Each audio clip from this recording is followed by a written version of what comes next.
Баршаңызға сәлем достар. Бүгін біз песочный тестіден сүзбелі бәліш жасаймыз. Дәмі өте керемет, дәмді және жұмсақ болып шығады.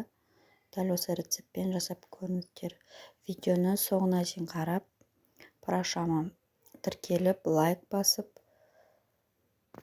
комментарий жазып кетіңіздер. Керекті заттарды описанияға жазып кетемін.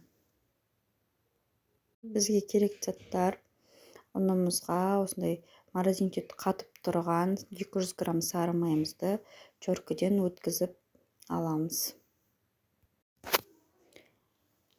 Сары майымызды чөркіден өткізіп болғаннан кейін барлығын ұнымыз бен сары майымызды қолымызбен уқалап, жақсылап араластырып аламыз. Дәл видеодағыдай.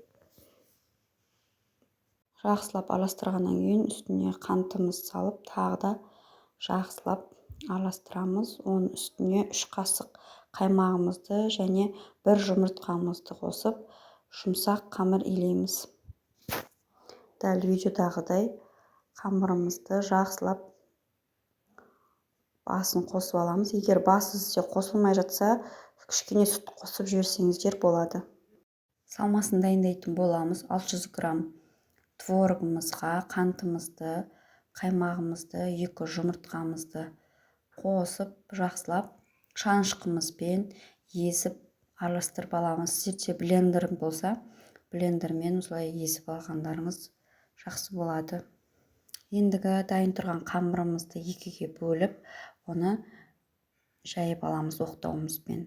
Мен духовканың үлкен формасын алдым, соған жайып, дәл осылай пергамент қағазын төсеп, қамырымызды жайып және салмасын салып, одан кейін екінші қамырымызды дәл солай ұзын қылып жайып және ұзыншалап пышақпен кесіп шықтым, бетін әдемілеу үшін. Сіздер әдемілемей жай ғана дәл осылай төртбұрышты қылып үстіне сала салсаңыздар болады, және дәл осылай мен сияқты әдемілеп жасасаңыздар болады. 45 минутта пісіріп шығамыз.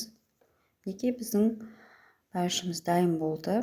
Өте дәмді, керемет болып шықты. Сіздерге видео ұнаса, лайк басып, комментарий жазып, тіркеліп кетіңіздер.